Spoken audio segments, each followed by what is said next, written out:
Oliver Twist by Charles Dickens, Chapter 33, wherein the happiness of Oliver and his friends experiences a sudden check. Spring flew swiftly by and summer came. If the village had been beautiful at first, it was now in the full glow and luxuriance of its richness.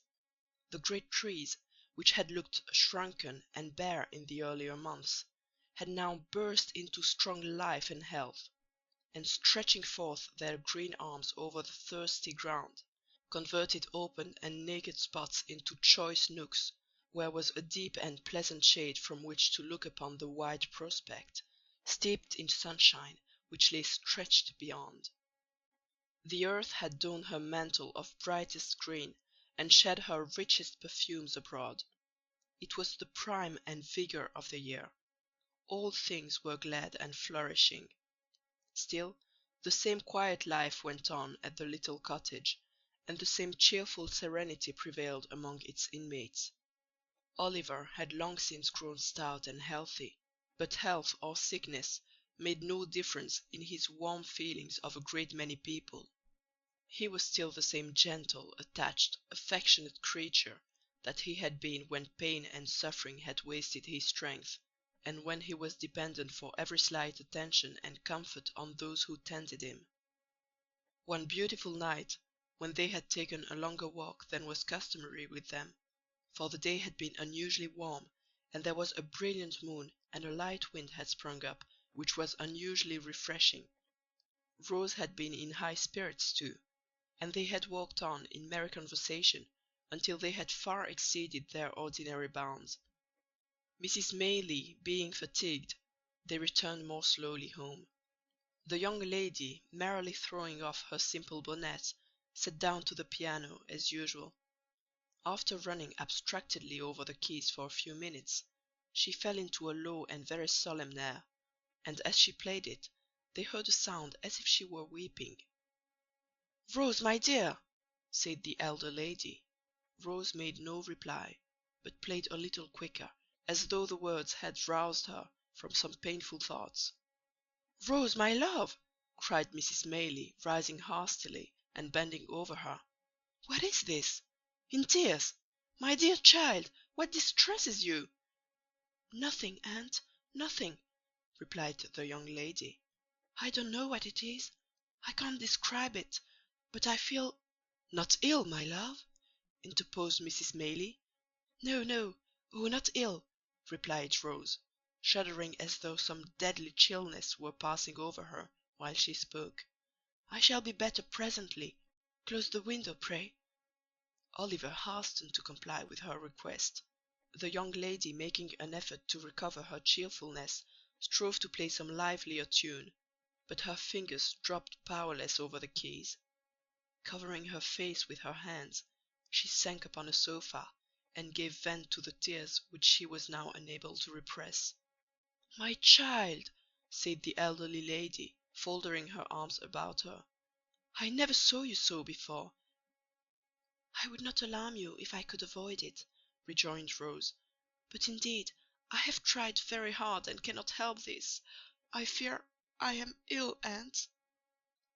She was indeed, for when candles were brought, they saw that in the very short time which had elapsed since their return home, the hue of her countenance had changed to a marble whiteness. Its expression had lost nothing of its beauty, but it was changed, and there was an anxious haggard look about the gentle face which it had never worn before. Another minute, and it was suffused with a crimson flush, and a heavy wildness came over the soft blue eye. Again this disappeared, like the shadow thrown by a passing cloud, and she was once more deadly pale. Oliver, who watched the old lady anxiously, observed that she was alarmed by these appearances, and so in truth was he. But seeing that she affected to make light of them, he endeavoured to do the same, and they so far succeeded that when Rose was persuaded by her aunt to retire for the night, she was in better spirits and appeared even in better health, assuring them that she felt certain she should rise in the morning quite well. "I hope," said Oliver, when Mrs. Maylie returned, that nothing is the matter. She don't look well tonight, but—" The old lady motioned to him not to speak, and sitting herself down in the dark corner of the room, remained silent for some time. At length she said, in a trembling voice, "I hope not, Oliver. I have been very happy with her for some years. Too happy, perhaps. It may be time that I should meet with some misfortune, but I hope it is not this."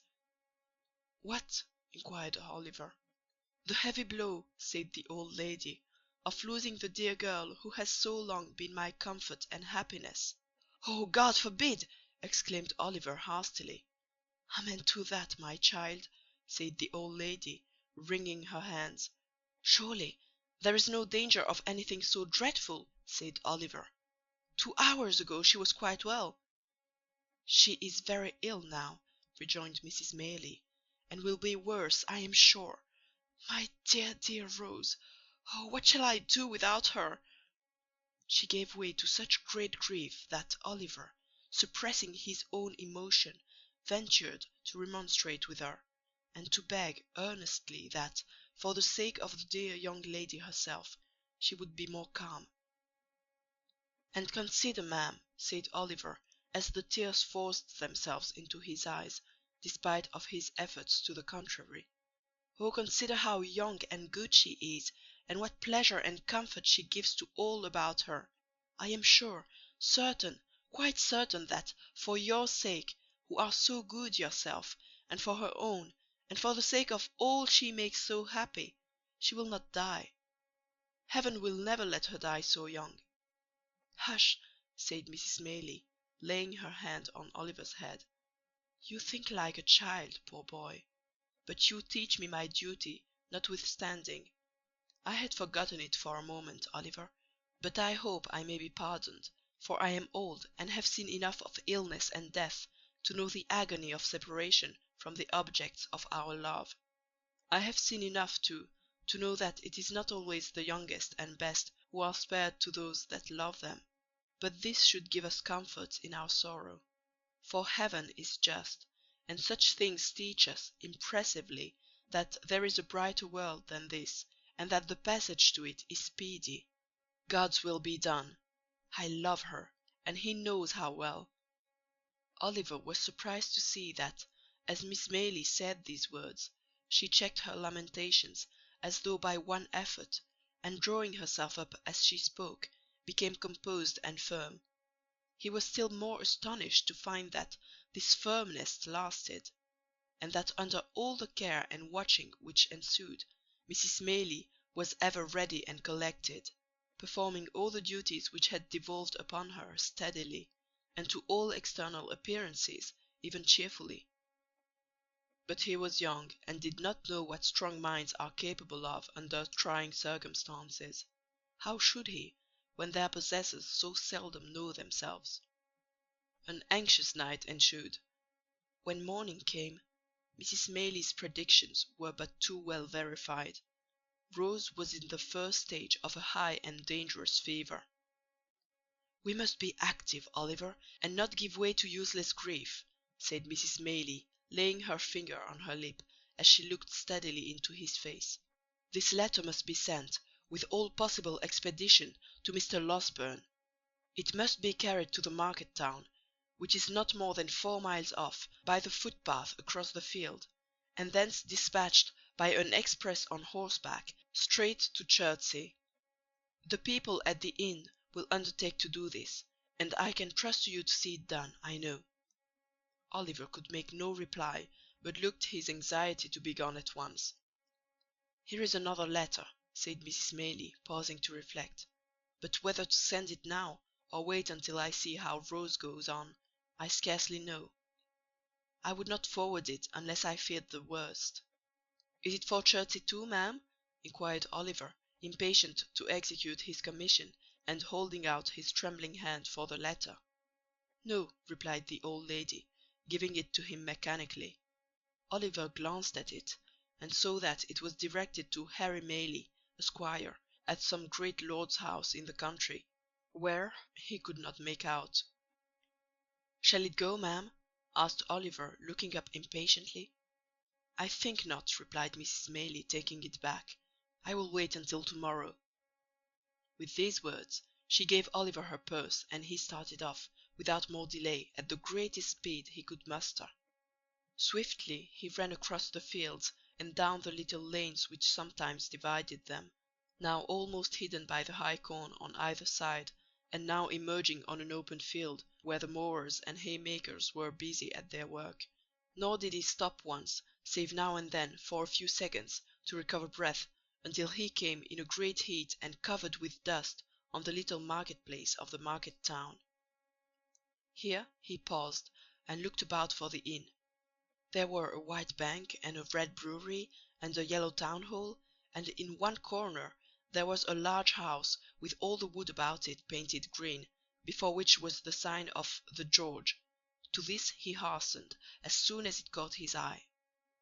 He spoke to a post-boy who was dozing under the gateway, and who, after hearing what he wanted, referred him to the ostler, who, after hearing all he had to say again, referred him to the landlord, who was a tall gentleman in a blue neckcloth, a white hat, drab breeches, and boots with tops to match, leaning against a pump by the stable door, picking his teeth with a silver toothpick. This gentleman walked with much deliberation into the bar to make out the bill, which took a long time making out, and after it was ready and paid, a horse had to be saddled and a man to be dressed, which took up 10 good minutes more. Meanwhile, Oliver was in such a desperate state of impatience and anxiety that he felt as if he could have jumped upon the horse himself and galloped away full tier to the next stage. At length all was ready, and the little parcel having been handed up, with many injunctions and entreaties for its speedy delivery, the man set spurs to his horse, and rattling over the uneven paving of the market-place, was out of the town and galloping along the turnpike road in a couple of minutes. As it was something to feel certain that assistance was sent for and that no time had been lost, Oliver hurried up the inn-yard with a somewhat lighter heart. He was turning out of the gateway when he accidentally stumbled against a tall man wrapped in a cloak, who was at that moment coming out of the inn-door. "Ha!" cried the man, fixing his eyes on Oliver and suddenly recoiling. "What the devil's this?" "I beg your pardon, sir," said Oliver. "I was in a great hurry to get home, and didn't see you were coming." "Death!" muttered the man to himself, glaring at the boy with his large dark eyes. "Who would have thought it? Grind him to ashes! He'd start up from a stone coffin to come in my way." "I'm sorry," stammered Oliver, confused by the strange man's wild look. "I hope I have not hurt you." "Rot you!" murmured the man, in a horrible passion, between his clenched teeth. "If I had only had the courage to say the word, I might have been free of you in a night. Curses on your head, and black death on your heart, you imp! What are you doing here?" The man shook his fist as he uttered these words incoherently. He advanced towards Oliver, as if with the intention of aiming a blow at him, but fell violently on the ground, writhing and foaming in a fit. Oliver gazed for a moment at the struggles of the madman, for such he supposed him to be, and then darted into the house for help. Having seen him safely carried into the hotel, he turned his face homewards, running as fast as he could to make up for lost time, and recalling with a great deal of astonishment and some fear the extraordinary behaviour of the person from whom he had just parted. The circumstance did not dwell in his recollection long, however, for when he reached the cottage there was enough to occupy his mind and to drive all consideration of self completely from his memory. Rose Maylie had rapidly grown worse. Before midnight she was delirious. A medical practitioner, who resided on the spot, was in constant attendance upon her, and after first seeing the patient, he had taken Mrs. Maylie aside and pronounced her disorder to be one of a most alarming nature. In fact, he said, it would be little short of a miracle if she recovered. How often did Oliver start from his bed that night, and stealing out with noiseless footstep to the staircase, listened for the slightest sound from the sick chamber. How often did a tremble shake his frame and cold drops of fear start upon his brow, when a sudden trampling of feet caused him to fear that something too dreadful to think of had even then occurred. And what had been the fervency of all the prayers he had ever muttered, compared with those he poured forth now in the agony and passion of his supplication for the life and health of the gentle creature who was tottering on the deep grave's verge? Oh, the suspense, the fearful acute suspense of standing idly by while the life of one we dearly love is trembling in the balance! Oh, the racking thoughts that crowd upon the mind and make the heart beat violently and the breath come thick, by the force of the images they conjure up before it! The desperate anxiety to be doing something to relieve the pain or lessen the danger which we have no power to alleviate! The sinking of soul and spirit which the sad remembrance of our helplessness produces! What tortures can equal these? What reflections or endeavours can, in the full tide and fever of the time, allay them? Morning came, and the little cottage was lonely and still. People spoke in whispers. Anxious faces appeared at the gate from time to time. Women and children went away in tears. All the livelong day, and for hours after it had grown dark, Oliver paced softly up and down the garden, raising his eyes every instant to the sick chamber, and shuddering to see the darkened window, looking as if death lay stretched inside. Late that night, Mr. Losberne arrived. "It is hard," said the good doctor, turning away as he spoke. "So young, so much beloved! But there is very little hope." Another morning. The sun shone brightly as if it looked upon no misery or care, and with every leaf and flower in full bloom about her, with life and health and sounds and sights of joy surrounding her on every side, the fair young creature lay, wasting fast. Oliver crept away to the old churchyard, and sitting down on one of the green mounds, wept and prayed for her in silence. There was such peace and beauty in the scene, so much of brightness and mirth in the sunny landscape, such blithesome music in the songs of the summer birds, such freedom in the rapid flight of the rook careering overhead, so much of life and joyousness in all, that when the boy raised his aching eyes and looked about, the thought instinctively occurred to him that this was not a time for death, that Rose could surely never die when humbler things were so glad and gay, that graves were for cold and cheerless winter, not for sunlight and fragrance. He almost thought that shrouds were for the old and shrunken, and that they never wrapped the young and graceful form in their ghastly folds.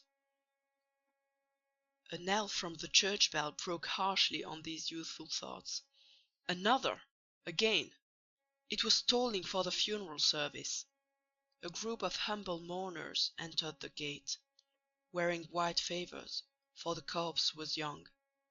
They stood uncovered by a grave, and there was a mother once, among the weeping train.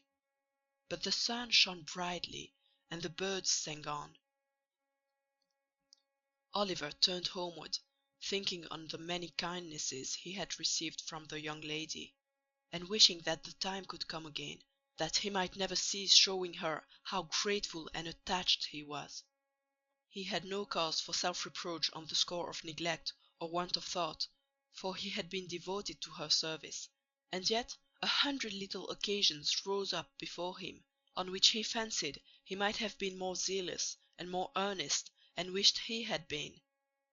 We need be careful how we deal with those about us, when every death carries to some small circle of survivors thoughts of so much omitted and so little done, of so many things forgotten, and so many more which might have been repaired.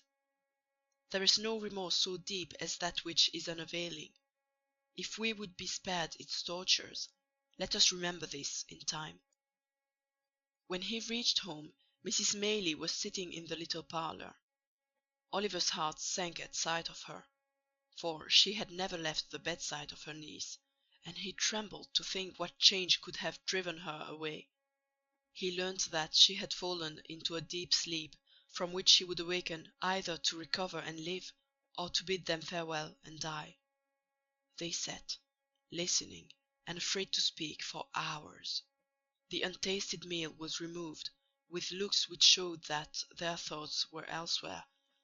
They watched the sun as he sank lower and lower, and at length cast over sky and earth those brilliant hues which herald his departure.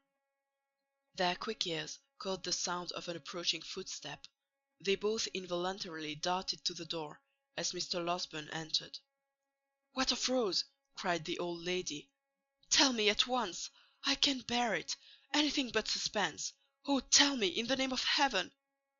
"You must compose yourself," said the doctor, supporting her. "Be calm, my dear ma'am, pray." "Let me go, in God's name! My dear child! She's dead! She's dying!" "No!" cried the doctor passionately.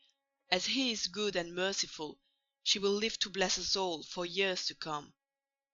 The lady fell upon her knees and tried to fold her hands together, but the energy which had supported her so long fled up to heaven with her first thanksgiving, and she sank into the friendly arms which were extended to receive her. Chapter 34